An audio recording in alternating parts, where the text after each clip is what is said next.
What is going on, guys? So today we're going to talk about the Sony a7S III. I took it out on a music video and I really want to break down what I thought about it, the ease of use, whether I recommend it to anyone out there trying to use this camera for music videos. Yeah, this camera shocked me in many ways. I can't really wait to talk about it, so let's just jump straight to it.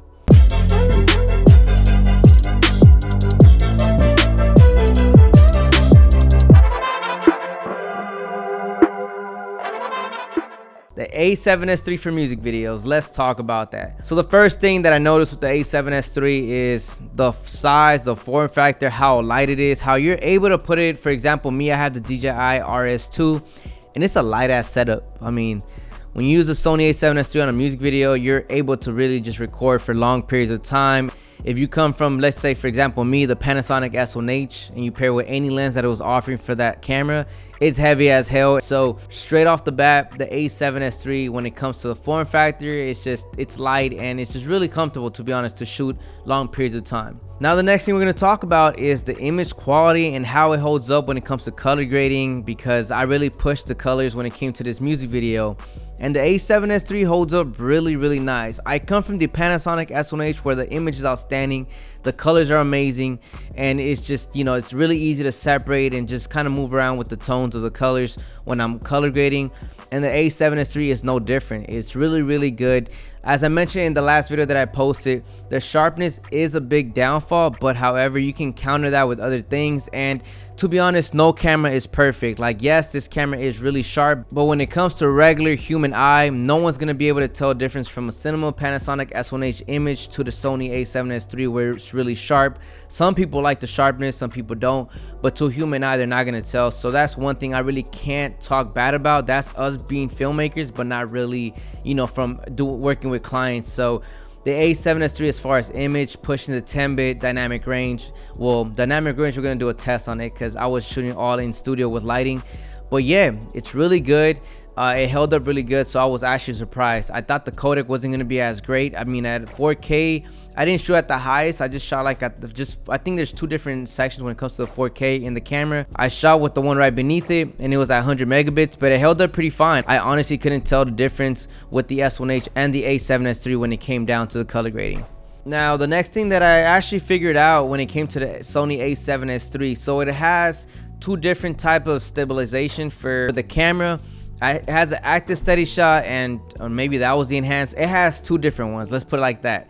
And the first one is not gonna really be stable, but the second one is definitely gonna do the job. You can definitely do some handheld shots. I'm gonna provide you guys with some that I actually shot all handheld for some quick little b-roll, and it looks good. There was no jitters. It actually performed pretty good. So the IBIS handheld, it's really good, but you do have to have it in that mode, and that's the one that crops in a certain amount. But it is gonna hold it pretty steady, and you're not gonna see those micro jitters that you're gonna hold with any other camera besides the Panasonic, because Panasonic has the best IBIS in the game. But any other camera, you will start seeing the jitters just by holding it naturally. You're gonna see the movement. But with the a7S III and that enhanced mode where like it crops in, I think it's called active steady shot. I don't know, correct me if I'm wrong, but it does crop in, but however, it does work. The next thing we're gonna talk about is the autofocus for music videos. I have never used autofocus in my damn life when it came to music videos. I'm gonna be straight up. You know, I've owned nothing but Panasonic cameras, so everything has been manual focus. Everything has been me rack focus pulling myself, and it's really hard, but I've been able to get away with it for the last 5 years. Using the a7S III for the first time in a music video with autofocus, it was a game changer. Honestly, guys, if you guys want to focus on composition, you guys don't have $10,000 budget. Maybe the budget's $5,000, but you have to use some of that budget on different type of things. The a7S III is gonna help you guys a lot. I can't tell you guys how much it helped me on this set. I'm able to focus on composition while the autofocus does its job. I didn't do no manual focus. Well, actually, I did shoot manual focus when they were playing chess for some shots, but for the most part, every shot that I was pushing in and out, the autofocus was doing its damn thing. And that is really clutch to have a camera that's gonna allow us to focus more on the composition, make sure the lighting's correct while we're shooting. Our mind doesn't have to play around with, is it in focus? It's just so many factors that you gotta consider, and the a7S III knocks out a lot of those. The autofocus really does help. Now, I don't know when it comes to shooting a lot of people if you really want to rely on the autofocus, But for this particular music video, I only shot one artist, so it was really easy for the camera just to grab the artist in and out and have no issue tracking the person. So autofocus does come clutch when you guys are shooting music videos, so this camera is a beast, I will say that. So now let's talk about low light. I do not have any samples to show you guys because I have yet to really shoot anywhere where it's needed. I did some samples, but of course I didn't save it because I didn't like it. This camera, if you guys are shooting music videos and you guys are shooting a lot of running guns and you guys don't have really much lighting, don't let other people tell you that this camera is a beast in low light. It is really not, to be honest. So based on me testing it out, you can only push it to like ISO 2000, maybe 2500. Mine was 2000 and I started seeing grain. 2500, you might really get grain that you do not like for the image.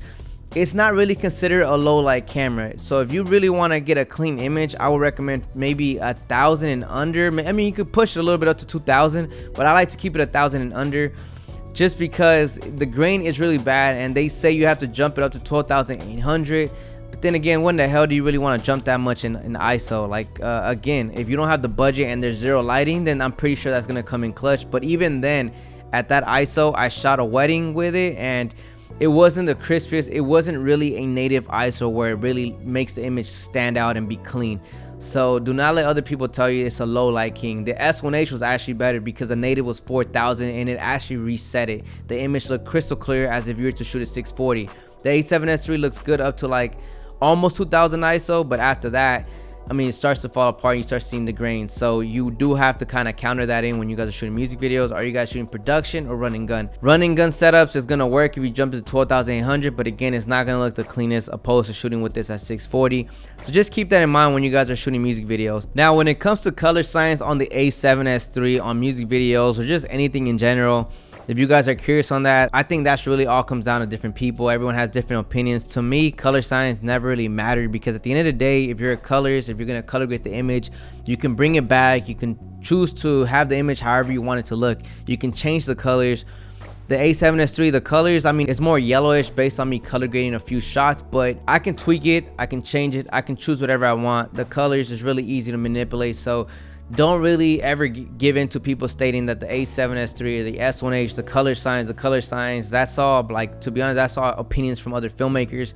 If you can color grade a footage, throw that out the door. It doesn't matter when it comes to color science. I hate when people say that. You're a good colorist, color science never matters. So A7S III, if you guys are just curious on it, I mean, it works fine. I mean, I was able to color it. It didn't give me any problems when it came to getting the right colors. So just take that for what it's worth. So to sum everything up, the Sony a7S III, it's a perfect camera for me. The a7S III is going to allow you to do all these type of jobs and not really hold you back from anything. The autofocus was the biggest thing for me, and that's really where I was very hesitant to really take it out on a music video, wondering how it's going to hold up when I'm pushing fast on an artist, pushing away. I mean, it did it all, and it shocked me. So coming from me, normally on my music videos, I have about 2 to 3 people helping me on set. Normally I have a gaffer, then the other person might be, you know, moving the fog, doing some PA work, and the other person might be on the app controlling all lights for me. The a7S III is a perfect camera for us, that, you know, those people that are not shooting some crazy big ass budgets where you have a focus puller, you have all these different type of people on set with you. Because the a7S III allows you to really focus on composition, allows you to focus on lighting, allows you to focus on so many things that you don't have to worry about, is it in focus, how does it look, or this and that. Like, you're not wearing multiple hats. The camera is eliminating hats for you. So really, a7S III for music videos, it's something I do recommend. I never thought that I would really be praising Sony like this. If you guys have followed me, or not really followed me but know me in person, I used to bash on Sony my whole life. Ever since the GH4, GH5 days, like any camera that Sony came out with, I thought it was straight garbage because they weren't offering 10-bit until the a7S III. When they came out to 10-bit, it's 4K 60, 4K 120. I was like, okay, now I can't really talk much, but really, can it hold up when I'm color grading? And it did.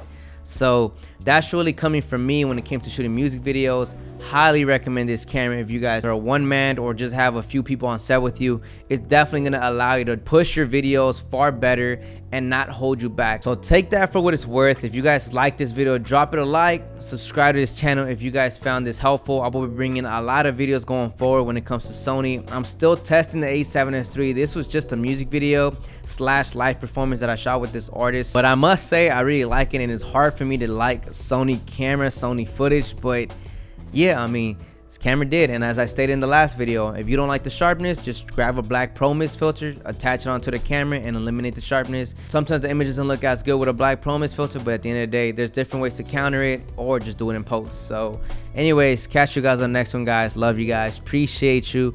And I feel like I'm in some freaking type of podcast, but I'm doing a YouTube just because I normally don't have the mic on display. So anyways, peace out, guys.